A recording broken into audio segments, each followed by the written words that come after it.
اعوذ باللہ من الشیطان الرجیم بسم اللہ الرحمن الرحیم رب اشرح لی صدری ویسر لی امری واحلل عقدۃ من لسانی یفقہوا قولی۔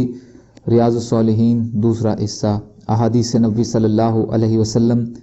حضرت ابو ہریرہ رضی اللہ تعالیٰ عنہ سے روایت ہے کہ رسول اللہ صلی اللہ علیہ وسلم نے فرمایا کہ جو شخص بھی ہر نماز کے بعد 33 بار سبحان اللہ، 33 بار الحمدللہ اور 33 بار اللہ اکبر کہتا ہے اور پھر 100 کی گنتی پوری کرتے ہوئے پڑھتا ہے لا الہ الا اللہ وحدہ لا شریک لہ لہ الملک و لہ الحمد وہو علی کل شیء قدیر، تو اس کے گناہ معاف کر دیے جاتے ہیں، چاہے وہ سمندر کے جھاگ کے برابر کیوں نہ ہو۔ مسلم شریف۔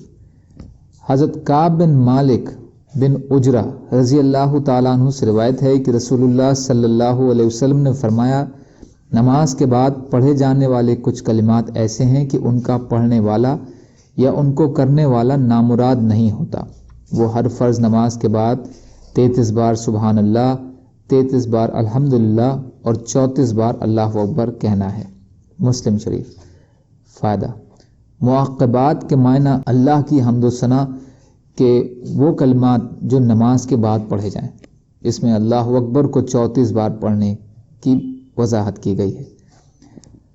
حضرت سعد بن ابی وقاص رضی اللہ تعالی عنہ سے روایت ہے کہ رسول اللہ صلی اللہ علیہ وسلم نمازوں کے بعد ان کلمات کے ذریعے سے پناہ مانگا کرتے تھے کہ اے اللہ، میں بزدلی اور کنجوسی سے تیری پناہ مانگتا ہوں اور اس بات سے تیری پناہ مانگتا ہوں کہ میں ناکارہ عمر کی طرف لوٹایا جاؤں، اور دنیا کے فتنے سے تیری پناہ مانگتا ہوں اور قبر کے فتنے سے تیری پناہ مانگتا ہوں۔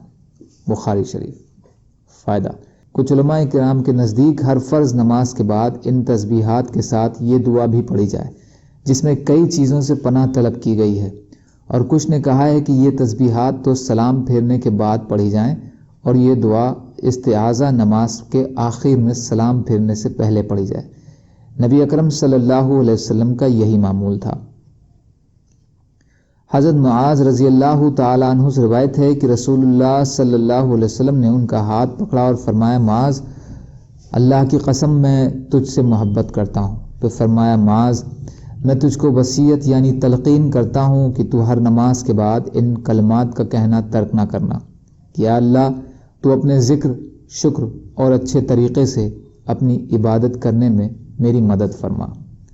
ابو داؤد باسناد صحیح۔ فائدہ: اس میں ذکر و شکر اور عبادت کے لیے اللہ کی مدد حاصل کرنے کی تاکید ہے، کیونکہ اللہ کی مدد اور توفیق کے بنا انسان کچھ نہیں کر سکتا۔ اللہ تعالیٰ کہنے سننے سے زیادہ عمل کی توفیق عطا فرمائے، اور مظلوم کشمیریوں، فلسطینیوں اور دیگر ممالک میں جہاں بھی مسلمان بھائی بہن پریشان حال ہیں، یا اللہ آپ ان کی مدد فرمائیے اور ہم کو بھی اپنی استعداد کے بقدر اپنا حق ادا کرنے والا بنائیے، آمین۔ سبحان اللہ و بحمدہ، سبحانک اللہم بحمدک، اشہد ان لا الہ الا انت، استغفرک و اتوب الیک۔